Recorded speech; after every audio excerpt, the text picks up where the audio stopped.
नमस्कार, times of Swaraj में आप सबों का स्वागत है और मैं हूं संतोष सिंह। और आज हम टाइम्स ऑफ स्वराज में बात कर रहे हैं, क्या वाकई में बिहार अराजकता की तरफ बढ़ चला है। दोपहर में कन्हैया प्रसाद के हैंडराइटिंग से एक पत्र जारी होती है स्कूल के समय सारणी को लेकर, और शाम में कहा जाता है कि ये पत्र फर्जी है। तो सवाल यह है कि शिक्षा विभाग ये फर्जी पत्र जारी करने वाले पर FIR क्यों नहीं दर्ज कर रही है।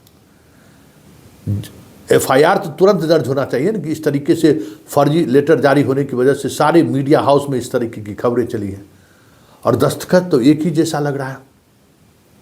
तो आखिर क्या कहा जाए इसे।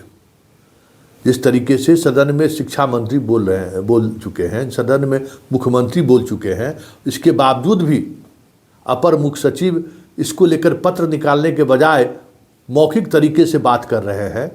लेकिन जिला के जो शिक्षा विभाग के अधिकारी हैं वो उसी समय सारणी के आलोक में कार्रवाई कर रहे हैं।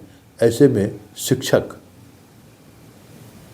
ACS की बात मानना बंद कर दे तो क्या होगा। अराजकता की तरफ बढ़ ही रहा है ना। आप जब CM की बात नहीं मानेंगे सार्वजनिक तौर पे, तो आपकी बात शिक्षक क्यों मानेंगे। शिक्षा विभाग का अधिकारी का बात शिक्षक क्यों मानेगा।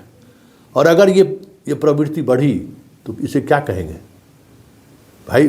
पूरी तौर पर फेलियर कहा जाएगा ना, गवर्नेंस का फेलियर कहा जाएगा कि पूरी तौर पर गवर्नेंस फेल कर चुकी है बिहार में। ऐसे ही स्थिति में राष्ट्रपति शासन लगता है ना, जब ब्यूरोक्रेसी अपने तरीके से काम कर रही है, विधायिका की बात की अनसुनी कर दे रही है। विधायिका को समझ में नहीं आ रहा है कि हमारे आदेश का अनुपालन करना कार्यपालिका के क्षेत्राधिकार में नहीं, उनको मानना है जब मुख्यमंत्री बोल रहे हैं।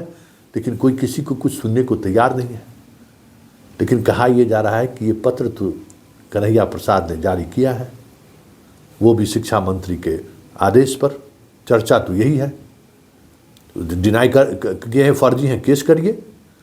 और कहा जा रहा है कि जैसे ACS का फ़ोन आया फिर दोबारा दूसरी चिट्ठी उन्होंने लिख डाली। चर्चा यही है, शिक्षा विभाग के हर गलियारे में यही चर्चा है कि ये पत्र, पहला पत्र भी कन्हैया प्रसाद का ही जारी किया हुआ है और दूसरा पत्र भी कन्हैया प्रसाद का ही जारी किया हुआ है। और पहले पत्र के जारी होने पर कहा जा रहा है कि अपर मुख्य सचिव की नाराजगी के बाद, फटकार के बाद कन्हैया प्रसाद ने दूसरा पत्र जारी कर दिया। सच्चाई क्या है कन्हैया प्रसाद जान रहे हैं या के पाठक जानते होंगे। लेकिन इतना तय है कि अगर पत्र के मजमून में फर्जीवाड़ा हुआ है तो FIR तो दर्ज होना चाहिए। और बात सिर्फ FIR का नहीं है, जिस तरीके से शिक्षा विभाग चल रहा है, मतलब लग ही नहीं रहा है कि कोई डेमोक्रेटिक इंस्टीट्यूशन का ये एक संस्थान है। लग रहा है जिससे अराजकता फैली हुई है। बार बार अराजकता की बात क्यों कर रहे हैं। और ये अराजकता हमें लगता है कि आने वाले समय में पूरे बिहार की व्यवस्था के लिए इतर कुछ ऐसी बात हो जाए तो कोई बड़ी बात नहीं होगी, क्योंकि बात फेल्योर का है। और फेल्योर किस तरीके से सिस्टम हो रहा है वो सामने है। शिक्षक का वेतन बंद कर दीजिए, बैंक को लिख के दे दीजिए इसका सब वेतन काट लीजिए। क्या मतलब है भाई। मतलब जिसको जो मन हो रहा है वो लेटर जारी कर रहा है, जिसको जो मन हो रहा है। हर जिला में देखिए, अगर ACS का वीडियो कॉन्फ्रेंसिंग होता है या बातचीत होती है तो एक तरह का पत्राचार सभी जिले से निकलना चाहिए ना। देखिएगा, एक ही तरीके का पत्र में अलग अलग तरह का निर्देश भी है और कंटेंट भी अलग अलग है, और चर्चा एक ही रहेगा कि वीडियो कॉन्फ्रेंसिंग में जो बात हुई उसके आलोक में। भाई ऐसे कैसे हो सकता है। ऐसा तो संभव ही नहीं है। मतलब कहते हैं ना कि हर कोई अपना इकबाल चला रहा है।